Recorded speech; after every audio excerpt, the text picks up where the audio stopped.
Are you interested in learning about the inside of artist's mind? What makes art and what doesn't?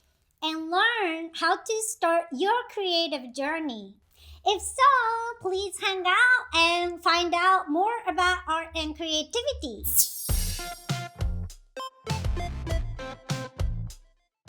Hello, it's me here again. If you are new here, welcome.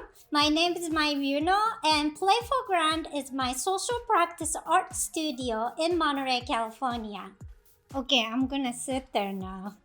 Throughout the months of August, I will reveal some secrets that you may or may not know about art and creativity.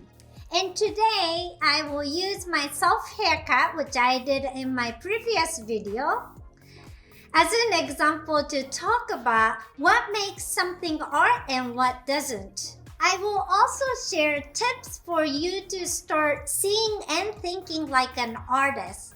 So let's get started. So here's a little background of me as an artist. I started studying art at community college here in Monterey about 20 years ago. Well, I had some art classes as a kid in Japan, but that doesn't count. And then I went to a graduate school in San Francisco, majoring in printmaking. During the graduate school, one of the professors said something like this: if you're a painter and see a beautiful sunset, you might think of making a painting of the sunset to share the experience. If you're a photographer and eat a delicious donut, you might think of taking a photo of the donut and share. But is it the best way for me to share the experience with someone?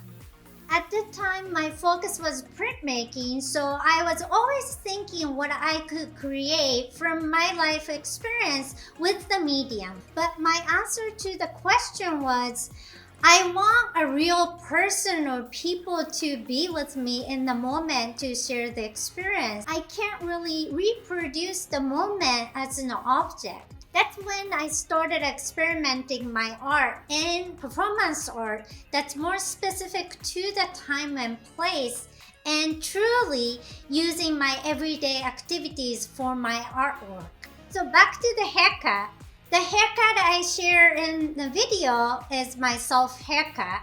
And take a look at this haircut. I've been cutting my husband's hair for at least a few years. Definitely, we started it before COVID. And this is the haircut that I gave him a few months ago. So both are haircuts, but what's the difference? I will share my thoughts, but please leave your thoughts in the comment below. So for me, the difference is the intention.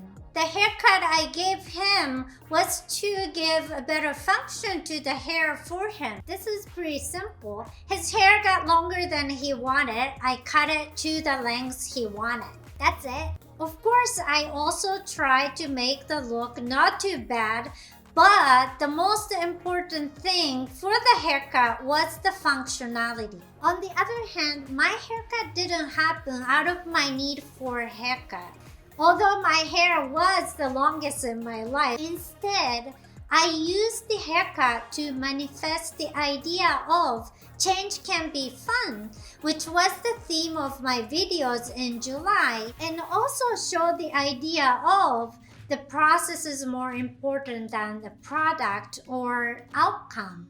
I wasn't really worried about my look, but I definitely cared about the activity to be joyful, free, and collaborative so that you might get a feeling of taking a risk for change isn't as hard as you might think and can be fun. So in that sense, my self-haircut is my performance art, and as long as my goals as an artist are met, I'm very happy no matter how I look, which wasn't a part of my intention for the haircut. So what I want to say about art here is that intention and purpose of artists beyond the function can make even something like haircut art, especially in contemporary art, I should say. And the contemporary art means the art today. In the contemporary art, medium can be anything. Your everyday life life can be art and you can be an artist. So now question is, how can you see and think like an artist?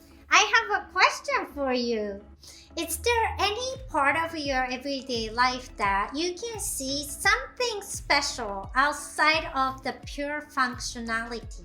For example, meals may not be just about getting necessary nutrition, but also they're about caring and sharing. Laundry can be more than just clean clothes. It might give you a feeling of freshness and new. So this is a little exercise for you.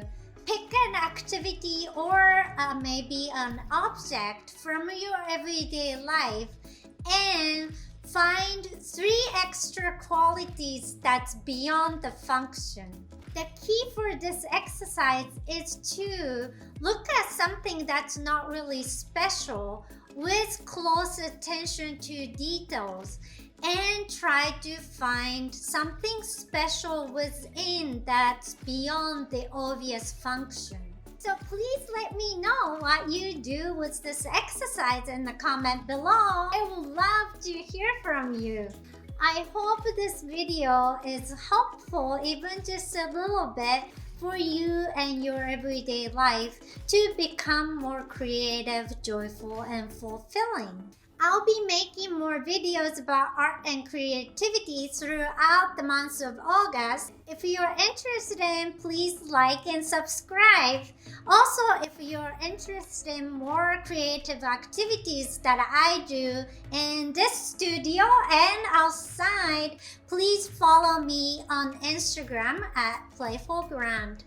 Thank you for watching, and I will see you next time.